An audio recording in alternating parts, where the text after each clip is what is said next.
to, you see this little counter going off down here. I am now recording live. So, if you are recording for your students, you say, okay students, today we're going to take a look at flipping lessons and just do a little bit of a review using our slides. Now what I want you to first remember is when you are creating a flipped lesson, you need to make it a personalized learning experience. Your students know how you teach. They will respond better to you. The more personal you make it, the more comfortable it will feel for them. Also, you can see while I'm doing this lesson and recording it, I have the option of using the tools that also are available on my computer. So I'm going to go ahead and grab my tool, my pen tool, and I'm going to make sure that I note, students, I need you to make sure that you keep things to the point and on the objective.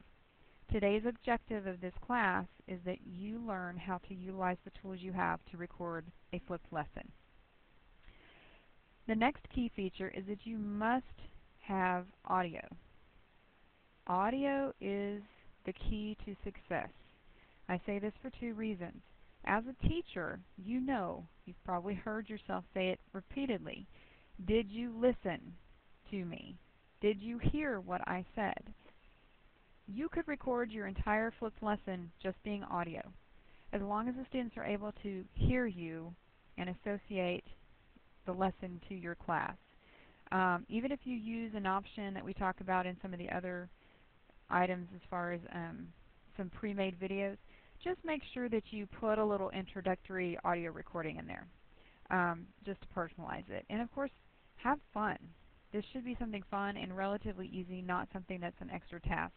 And by the way, you can go down here and hide this bar so you don't have to see that the whole time you're recording. So now I'm going to go back. I'm going to set up, the next thing I want to make sure you understand is you have student requirements. Set up a plan with your students.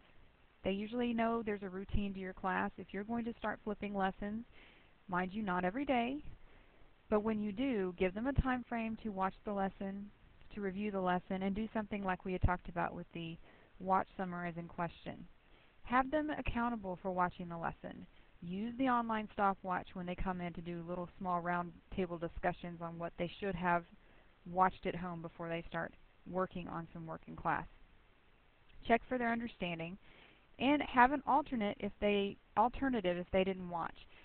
Meaning, if they have their own device they can watch it on, have a station set up, send them to the library, or have them have an alternative thing that they have to fill out based on the discussion with the small groups. You could do that as well.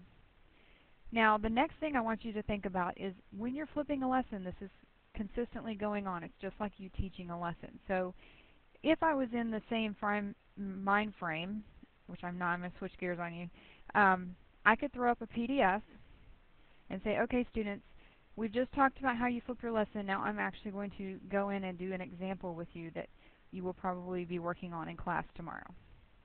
Percents and parts of 100. So I'm going to do this one with you. It says divide the square into 2 equal parts and color one of the parts yellow. So I'm going to go ahead and get my tool, and I'm going to draw 2 equal parts. And I'm going to choose to draw 2 equal parts vertically. And then I'm going to color in one of the parts yellow. Now this is just an example, and mind you, I'm sorry, it's not a very good one at that, because I don't have the math skills. But you can see that you can easily use this with your students to continue your lesson using multiple technologies, multiple files, different file types, PowerPoint, PDFs, Word documents, web pages, etc. Now when you're done, say you've completed, you've reiterated some things, and you've asked the students to do specific things or to look at specific things, maybe take notes. Go ahead and come over to your recorder, which I have hidden. I'm going to hit stop.